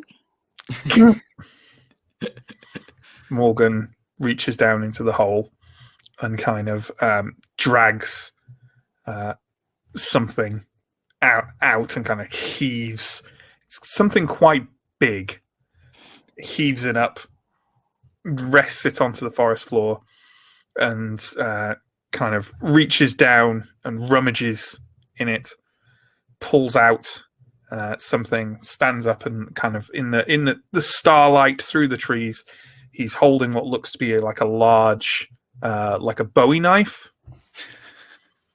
and he just kind of like looks over it, wipes it on his jeans, and kind of tosses it in the air and catches it. Yeah. So it turns out the receptionist at that hotel,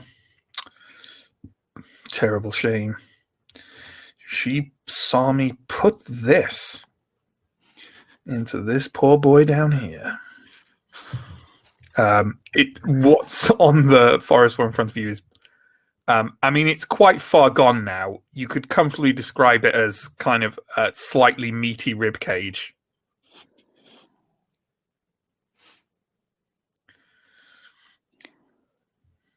Well, all right.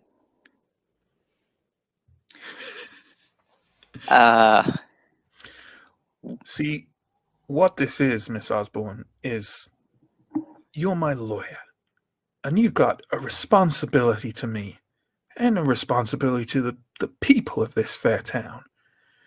So what you got to do is make a decision, Miss Osborne, and that decision's got to be whether you advance your career and do your job as best you can, or whether you fall foul of the complications that come with you coming out here pretty late at night with a very dangerous man and helping him excavate the body of a poor murdered boy. Mr. Hammond, if I had any problems with morality or being a lawyer, I wouldn't have gone to law school. You bundle that up. To hear that. No one's voted on whether this is good or bad for Morgan yet. It's you. Oh, it is, isn't it? Yeah. It's you. Yeah. How do you want it to end?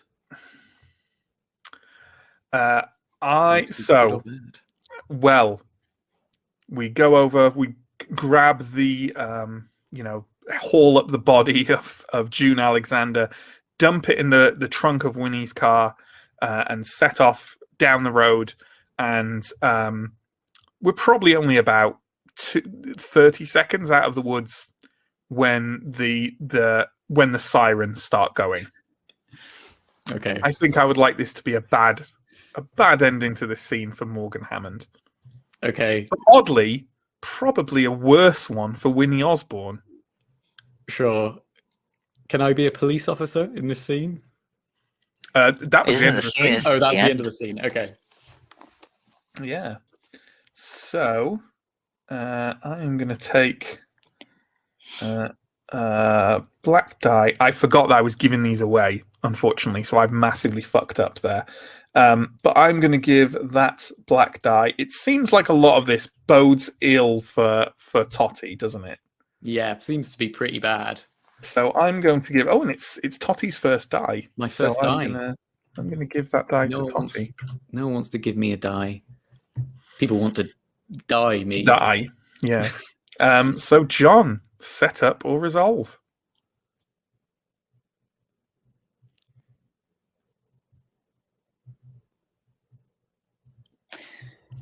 I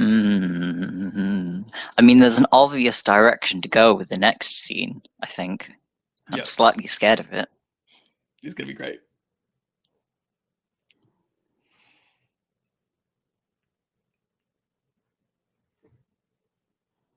I'm gonna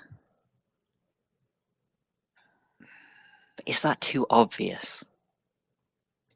You can have a scene that's. I mean, I'm assuming what's coming is a scene with a police officer. Yeah. Let's go for it. It narratively leads into it. And we're going to do. Well, I'm going to set Winnie, and by extension Hammond, getting pulled over by a police officer on a motorbike specifically. They're one of those with the cool helmets. I just randomly generated it. I just randomly generated a name, and I got Maverick Queen. Oh my god! I'm just like, if this police officer is called Maverick Queen. Well, if you generated that name, Pierre, do you want to play Officer Queen? I so do. As I said in the last scene. Okay, so and we're voting on this, right? Yeah. All right. So you hear the grumbling of like a loud, beefy motorbike just like pulling alongside, and like it, like the siren like is triggered, indicating for you to pull over. Already. Indicating for you to pull over. And do you, or I indicate that I'm pulling over completely legally, slow down and pull off to the side. All right. And stay in my vehicle and wait for the police officer to approach me. It got the flashlight like intimidatingly like into the mirrors, just like swaying over. A man built just walks over to the car and like with his flashlight taps on your window. As the police officer is heading over, I reach out to the side and make sure Hammond's knife is hidden by his jacket. It's Hammond's knife is never visible. Good. I mean, you'll see it very briefly. You just stay nice and calm now, Miss Osborne. Unwind the window. Is there a problem, officer? Ma'am. Sorry to interrupt. Has Officer Queen like leant down in any way to talk to Miss Osborne? Yeah. Gently, almost casually, Morgan reaches out, grabs Officer Queen by his collar.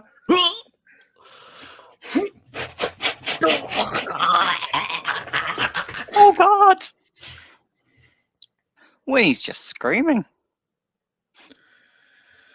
Now, scratches his hair slightly with the tip of its knife. Typically, a Cadillac has quite a roomy boot. Is that right? Yes. And we're going to have a change of clothes.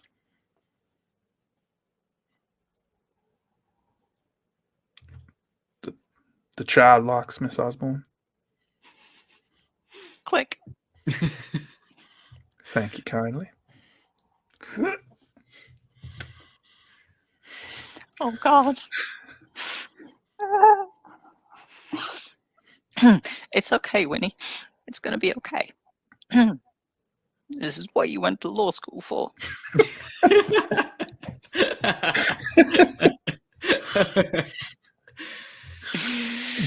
do we want to leave it there? Yeah, I think that's really good. Sorry if you had things planned there, Pierre. Sorry to... No, I was anticipating getting killed. Yeah. Well, I think it's safe to say that that's a black die. I think me and Matthew already voted on the thumbs down. Oh yeah. Sorry. So yeah, do you want to pass your a black die onto someone? Yeah. Well, I feel bad for Pierre getting knifed, so I'm gonna give him a black die. More purity. So I'm all right. You have just muted yourself to start talking, Matt. I'd just like to point out, if someone can time how long I took that swig before I realised that the top was on. So you tried to drink your Coke with the top on, and then you muted your mic in order to tell us. Yeah, much longer than realistically it should have been. 50 milliseconds. Reflexes of a cat. Okay, so who's next? So this is the last. Pardon me. This is the last scene of Act 1, right? So yes, I think I'm right in saying so. So it's Matthew's to choose whether to resolve or set up, but also I believe I'm right in saying that the color of the die on the last one is wild. Is that right on Act 1 as well as Act 2? I'm not sure. Don't forget the last die is wild. Oh, no. Oh, the last die in the setup is wild. Oops, we didn't do that. Never mind. That's fine. It's all worked out fine.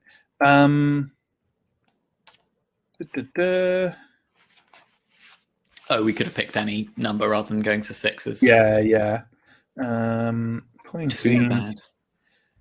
I mean, it's definitely Act 2, but I'm not sure if it's also Act 1. Yeah. How does that work, though, in Act 2? Like, because surely then you've got to calculate the aftermath with your dice. And the die color matters. Oh, no, it's just how it ends, how the scene ends, rather than like the actual end aftermath result, right? But does that apply to Act 1 as well? It doesn't say so. Okay. Then it says after 2 laps, half the dice remain in the middle and the first act ends. Okay, cool. Then it isn't wild. So, Matthew, do you want to set up or resolve? So I have an idea for something, but I don't. It probably needs fleshing out a little bit. Okay. I think Elijah would basically break into Morgan and Winnie's room after they've left, because he wants to. He's got his money coming, which is great, but he's worried that he doesn't have enough kind of leverage on whoever this Morgan guy is. Would Morgan have anything in his room of interest? I suppose that's the crucial. I mean, it's about to have some stuff of interest, but no, I think probably not. Maybe no. He would have if he had more weapons, he would have taken them with him. Okay, in that case, I will resolve and hand it over. Okay. There's the obvious thing here of Elijah breaking into Morgan's room, probably fucking up even in an empty room, and then having to hide as Morgan and Winnie come back with 2 bodies in the trunk of Winnie's car. Yeah, like, I guess, I don't know, is that the same? I feel like, yeah, I mean, like, yeah. So he's going to look for evidence of the lovers' tryst that he believes Winnie and Morgan are having. Yeah.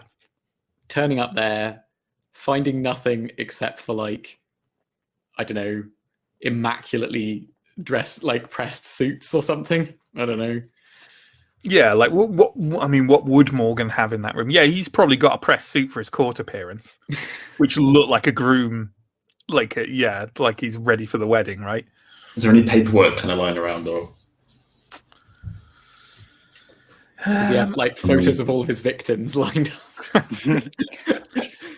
I mean, there's like I don't know. I figure Winnie would have taken any like documents with her. I feel like he could. What if he like just discovers? I don't know. Like someone has sent Morgan like a letter that is from a fan of his like terrible crimes. That is like, oh, you're lovely, you're great, you're wonderful, like a groupie sort of letter, and he thinks it's from like. Or like not even like a terrible, because of course he hasn't been convicted. What if he finds a letter of correspondence from like a member of this drug cartel? Sure. That's like arranging a meeting for a drug deal, and Elijah thinks it's the location of the wedding. Meet me tonight at blah. Yeah, or not tonight because they've gone and got the stuff, but like the next night or something. Yeah. At Look, shall we just roll a die for a location? Yeah, go for it. On the Manor Hotel thing. So I think it's kind of got to be. Do we want it at the Manor Hotel or away from the Manor Hotel? Or it could be the drug drop location is the tank of the toilet in the Manor Hotel. To reuse our existing location. Sure. That is a classic one. But you wouldn't meet at the toilet if it was. Yeah, you wouldn't meet there. No. Like, do we want it at the Manor Hotel or away? I think away for it is has more potential, right? Yeah, what have we got away from the hotel on the list? Well, we've got nearby or in town, and we haven't used in town. Maybe we should use in town. Happy to do that. What do you reckon? Yeah. Let's roll one of those dice, right? John, do you want to roll one of the dice? Yeah. Anyone? The ones in. I'll go for one of these ones. Yeah, doesn't matter. 6. A tiny zoo, no larger than a city block, run for some reason by the local power utility. So that's the location this local cartel has chosen to meet up with. Morgan. To meet up with Morgan tomorrow night. For a deal 7. tomorrow night. Yeah, cool. Whatever. All right, I think we've got more than enough there. Yeah. To kick it off. Who's resolving this? Sorry, Matthew's resolving it. Gotcha. Okay. So we set it up. So it's you at first, and then me and Winnie arrive. Is that the idea? Yeah. I think so. Yeah. Yeah. Sounds good. Okay, so Elijah's got his hands around a set of towels and some sort of toiletries, and he's just whistling as he heads up from his room directly to room 16, completely ignoring every other room. So barging on the door, having a quick look through the window, and then gets his keys and goes straight in. Drops the towels and the toiletries. Maybe one of the toiletries rolls under the bed or under a chair or something. Anyway, and starts frantically looking around for anything at all of interest. So rifling through the suits, looking for any books or paperwork or anything. You know what? I reckon Morgan's probably tucked that letter into the pocket of the suit. Okay. So he finds that and pulls it out. Oh, this bastard, what's he doing with Winnie? It can't be, surely. They're getting married at the local zoo tomorrow night. Where's it? At the Red Power Zoo. It can't be. Oh, Jesus. That's where I was planning to get married. I need to speak to Tozzy.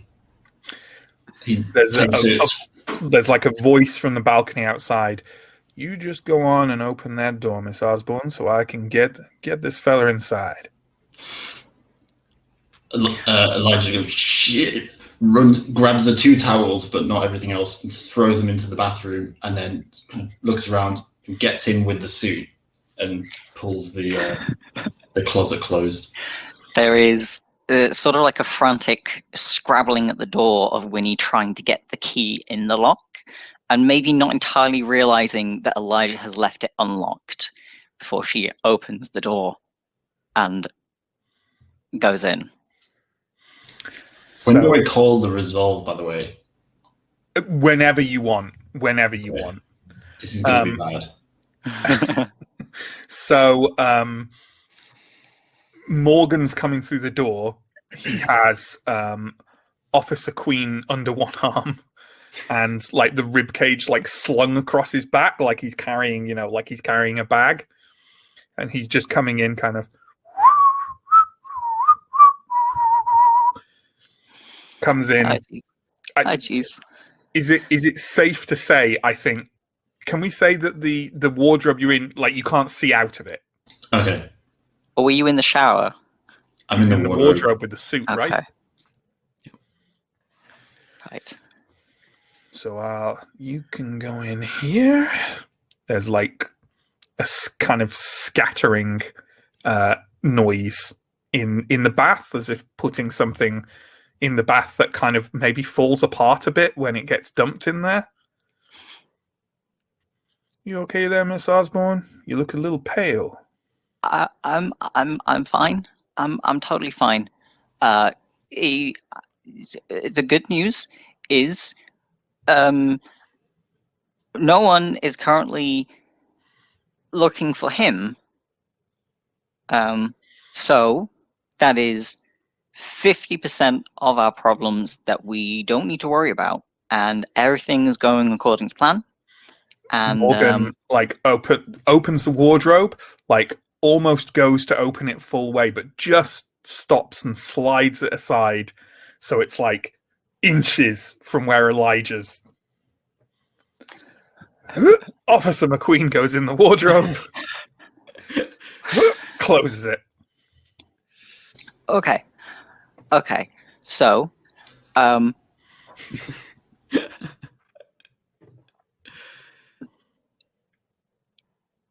need to get out of these clothes, and you should probably get out of those clothes as well.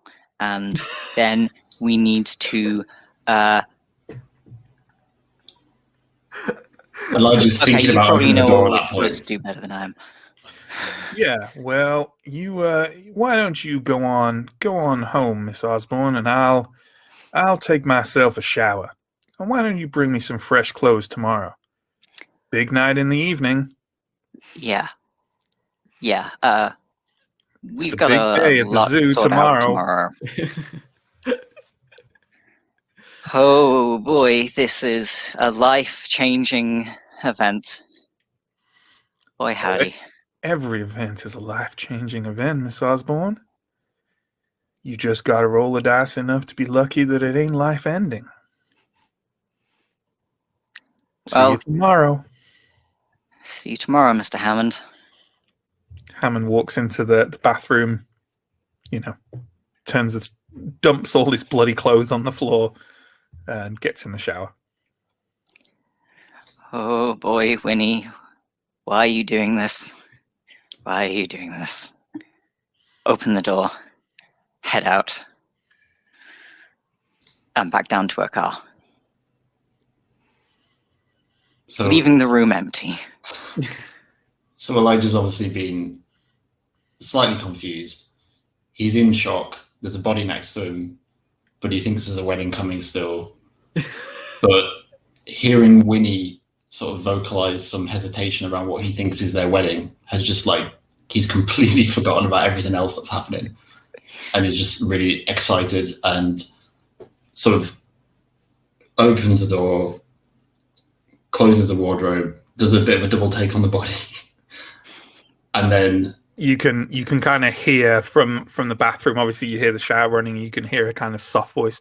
Now I taught the weeping willow how to cry, cry, cry.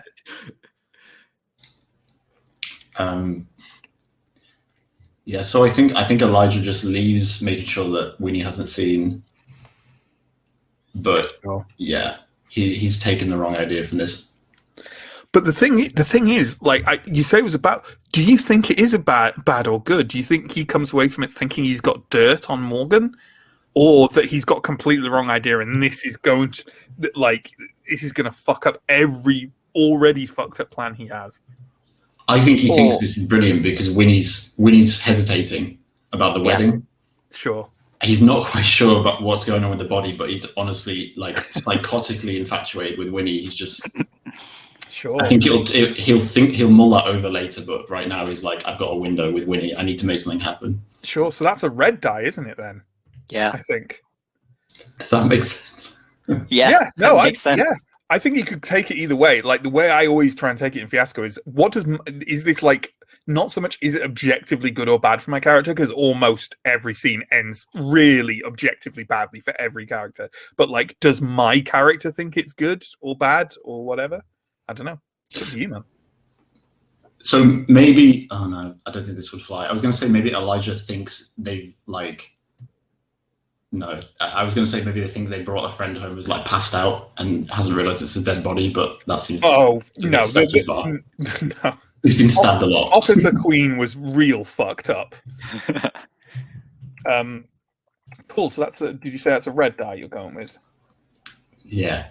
Yeah, and who's going to take that red die then? And Winnie. Oh. Nice.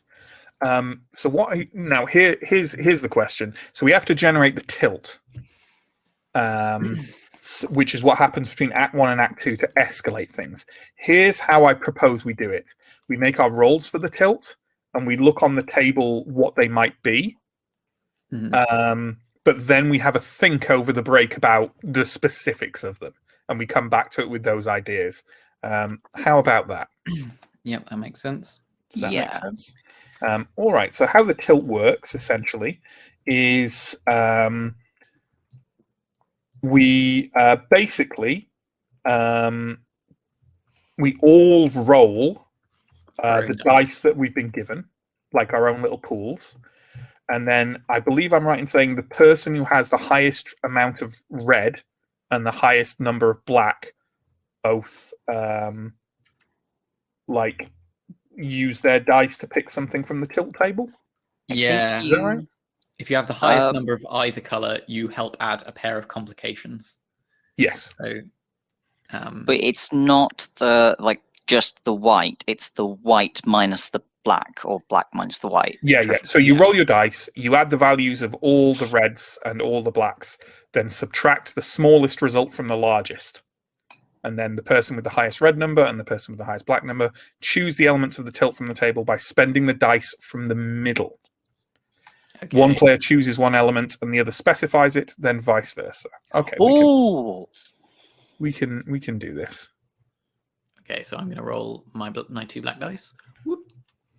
And I got 6 and 3, so I got black 9. I've got 12 red. Whoa. Okay, so John is definitely deciding. My amount is red 1. The end result of mine is black 6. Black 6, and I'm black 9. So I'm the highest with the highest black total, and John's the highest red total. Yeah. What did you get, Matthew? You've only got one day. Oh, just black 4. Yeah, black 4. So cool. Let's have a look at the from the dice in the middle. What you do now is one of you picks on this tilt table. One of you picks a category, and the other one picks the specific, and then vice versa.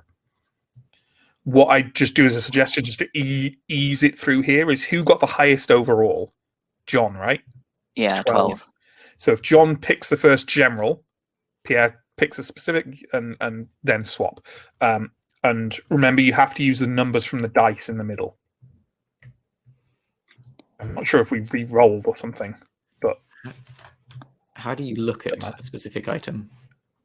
Hold down control. Mine's hold down alt, but I don't know if I've got mine tapped. Mine is alt. Sorry, no, okay. Mine is alt.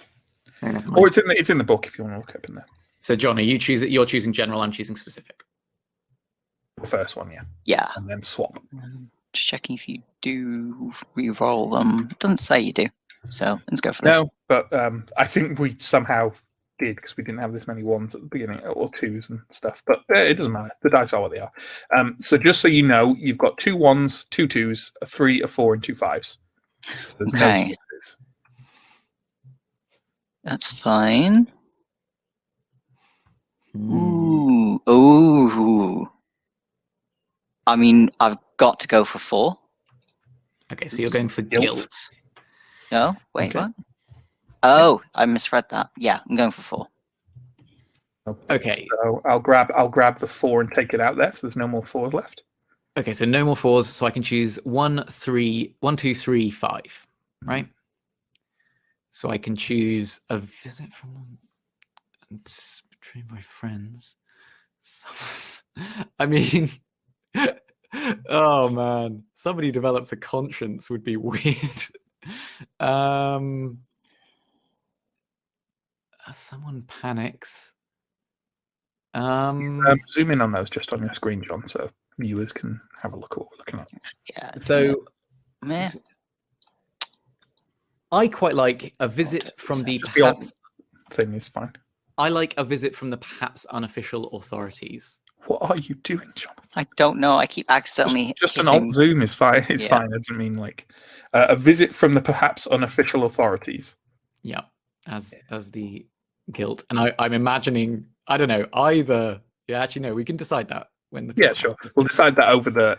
we can think about it over the break and come back with it. So what general one are you choosing, Pierre? Do I like... I think I like... I think I like mayhem. Cool. I'll take that other one away then. So, John, you can choose something under that that's 2, 3, or 5. 2, 3, or 5. Ooh. Considering everything is going on around a zoo, I think 3 makes a lot of sense. A dangerous animal gets loose. Yes. Perhaps Awesome. metaphorical. Nah. So, I think given that Morgan's in this cast, we've already got a metaphorical dangerous animal on the loose.